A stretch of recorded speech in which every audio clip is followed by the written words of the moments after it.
Assalamualaikum warahmatullahi wabarakatuh. Bertemu kembali di channel Desa Rarang Selatan. Nah, jadi di video-video sebelumnya kita sudah membahas satu menu yang ada di dalam aplikasi OpenSCD, yaitu menu info desa. Ini sudah kita bahas secara detail ya, satu persatu mulai dari identitas, wilayah administrasi, pemerintah desa, status desa, dan lembaga desa. Ini kita sudah bahas di video sebelumnya. Jadi eh, untuk kali ini kita akan melanjutkan pembahasan kita di menu yang kedua, yaitu menu kependudukan, yang dimana di menu kependudukan ini ada beberapa submenu yang terdiri dari penduduk, keluarga, rumah tangga, kelompok, data suplemen, calon pemilih, dan peristiwa. Nah, tapi kita akan bahas satu persatu, teman-teman ya. Jadi kita mulai dari menu penduduk ya.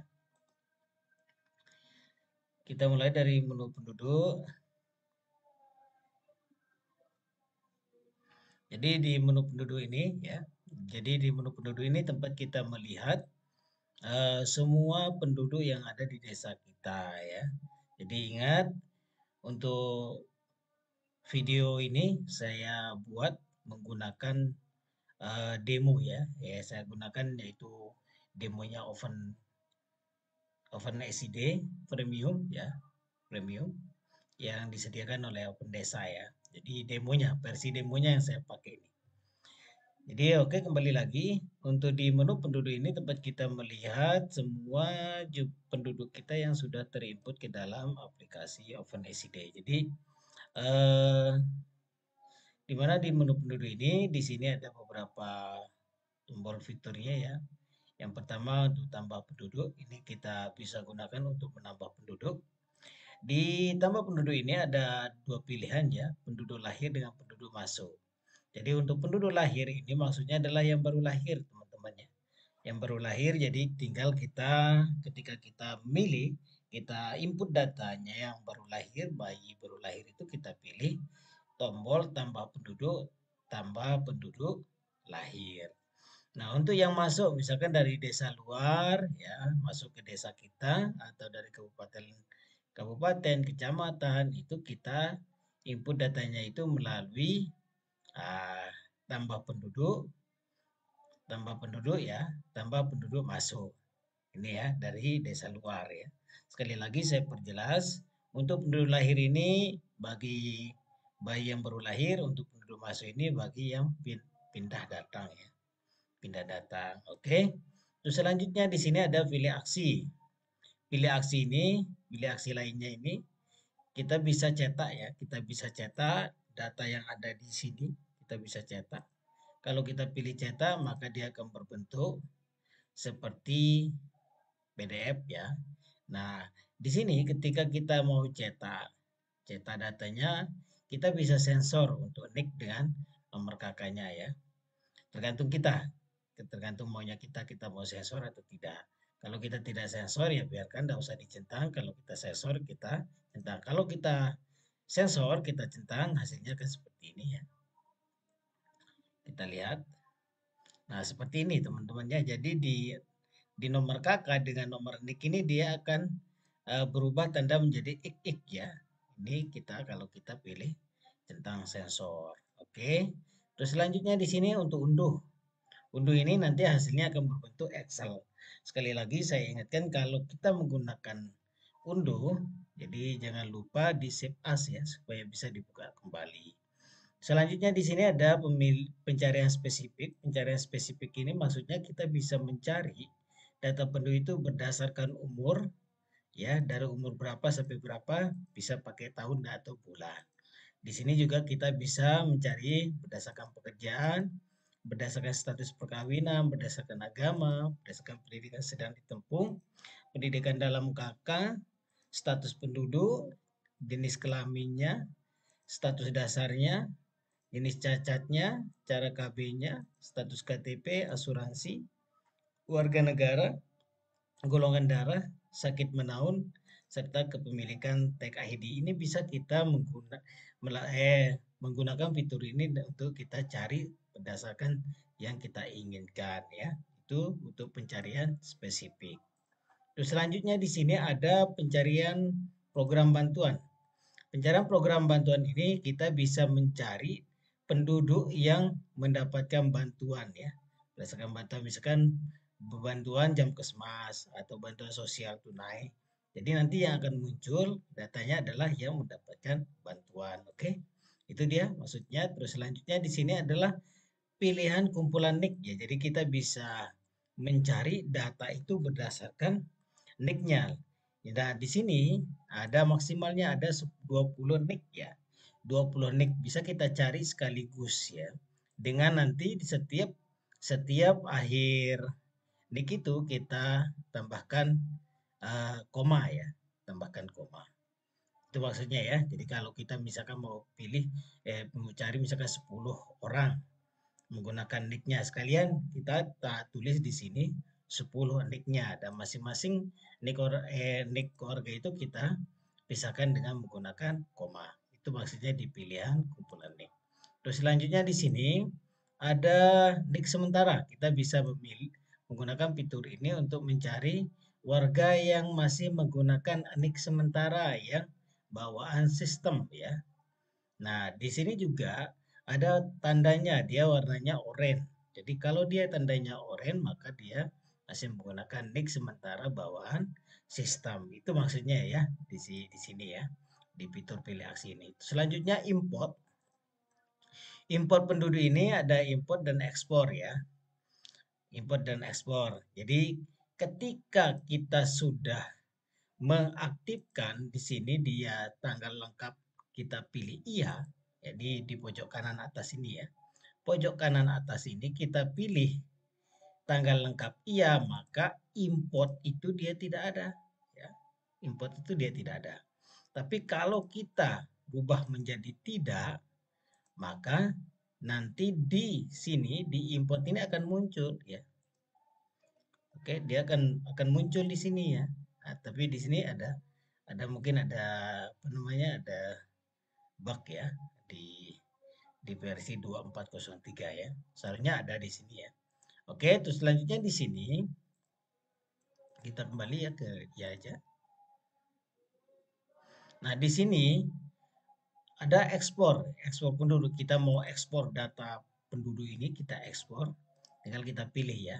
Ekspor ini akan menggunakan kode, terus kalau yang ini sesuai dengan tulisan yang ada di dalam aplikasi ya. Ada dua jenis untuk ekspor ya. Ekspor. Oke, selanjutnya bersihkan. Nah, bersihkan ini maksudnya adalah ketika kita sudah mencari data penduduk supaya dia kembali normal seperti awal itu kita pilih bersihkan. Ini maksudnya bersihkan ini teman-teman ya, bukan bersihkan untuk menghapus semua data yang ada di penduduk ini bukan. Oke, terus selanjutnya di bawah ini ada status penduduk. Kita bisa cari filter ya, filter atau sort berdasarkan status penduduk. Berdasarkan status dasarnya bisa kita sort berdasarkan jenis kelaminnya dan berdasarkan dusun. Kita bisa sort berdasarkan dusun, berdasarkan RW, berdasarkan RT juga kita bisa sort di sini ya. Itu dia maksudnya teman-teman ya. Jadi di menu penduduk ini seperti ini ya. Nah, untuk di menu penduduk ketika ada yang masih belum jelas ya, bisa nanti teman-teman tinggalkan komentar di video ini ya. Oke, ini video ini sangat cocok sekali bagi teman-teman pemula ya. Pemula untuk memahami masing-masing fitur yang ada di dalam aplikasi OpenSCD ini ya. Oke, kita coba di sini. Kita coba di sini di pilih aksi ya. Di sini ada pilih aksi. Saya akan jelaskan ya. Sebelum kita akhiri video ini, saya jelaskan ini satu. Apa sih maksudnya di kolom aksi ini? Nah, oke, di pilih aksi ini ada lihat detail. Ketika kita mau melihat data orang ini, maka kita pilih detail ya. Kita pilih detail, akan muncul seperti ini ya. Itu dipilih detail. Kalau ubah biodata ini untuk mengubah biodata ya. Biodata yang bersangkutan misalkan ada yang keliru, ada yang salah ya, kita tinggal ubah ya, ubah biodata. Oke, kita ubah, baru kita simpan.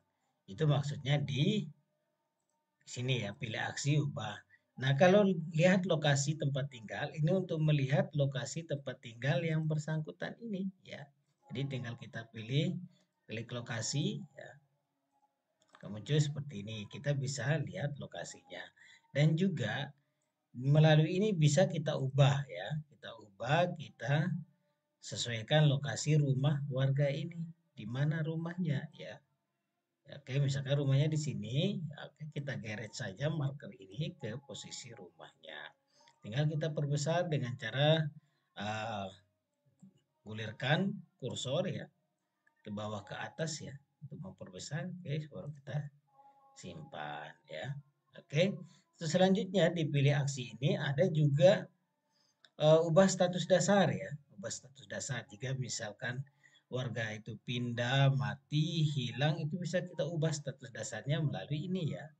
Oke, jika kita sudah melakukan ubah status dasar, maka data yang bersangkutan itu tidak lagi muncul di menu penduduk ini, tapi dia akan muncul di peristiwa ya, di sub menu peristiwa ini. Oke, tapi kita nanti akan bahas seperti apa sih peristiwa menu peristiwa ini. Oke. Oke, itu dia. Misalkan contoh kita mau ubah status dasarnya ya. Kita mau ubah status dasarnya menjadi mati misalkan.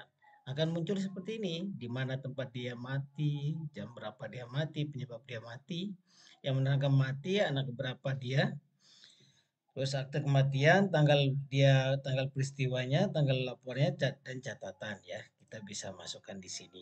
Oke. Terus ketika dia misalkan pindah, maka tujuan pindahnya itu kita tinggal pilih keluar desa, keluar kecamatan, kabupaten, dan provinsi.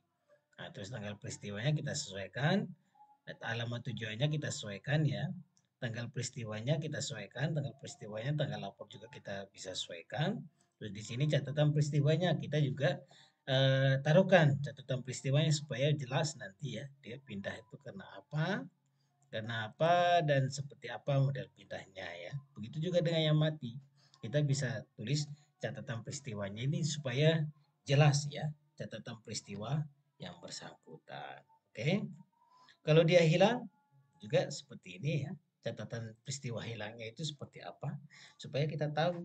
Jadi peristiwa warga kita. Oke, itu dia dipilih aksi. Selanjutnya kita upload dokumen ya. Upload dokumen ini penting teman-teman. Ini untuk kita upload dokumen yang dimiliki oleh warga, misalkan seperti kartu keluarga, KTP, akte kelahiran, akte kematian itu bisa kita upload melalui upload dokumen tadi ya. Dan saran saya untuk dokumen ini silakan di-scan menggunakan PDF ya, supaya nanti ukuran dokumen itu tidak besar kalau PDF ya. Kalau dia JPEG, PNG itu besar dia, ya, besar ukuran dokumennya. Jadi saran saya gunakan saja yang PDF supaya tidak berubah ya, tidak berubah resolusinya. Oke, itu dia. Misalkan contoh kita tambahkan satu dokumen aja, misalkan kartu keluarga ya. Kartu keluarga kita pilih di sini kartu keluarga, kita pilih di sini. Ya, misalkan kartu keluarga yang berbentuk PDF. Oke, misalkan saya pakai ini aja. Oke, simpan. Langsung seperti ini ya. Nah, ini nanti bisa kita download dan bisa kita cetak kembali ketika masyarakat itu membutuhkan dokumen yang sudah kita upload ini. Oke, itu dia maksudnya untuk yang di upload dokumen. Nah, cetak biodata itu maksudnya adalah ini ya. Seperti ini, kita bisa cetak seperti ini. Oke, ini mirip-mirip sama dengan yang dikeluarkan oleh Dukcapil ya, biodata yang dikeluarkan oleh Dukcapil. Oke, itu dia teman-teman untuk pembahasan di menu penduduk ini ya. Sekali lagi ketika ada yang teman-teman bingungkan, belum dimengerti ya, silakan teman-teman bisa tinggalkan komentar di video ini. Terima kasih, semoga bermanfaat.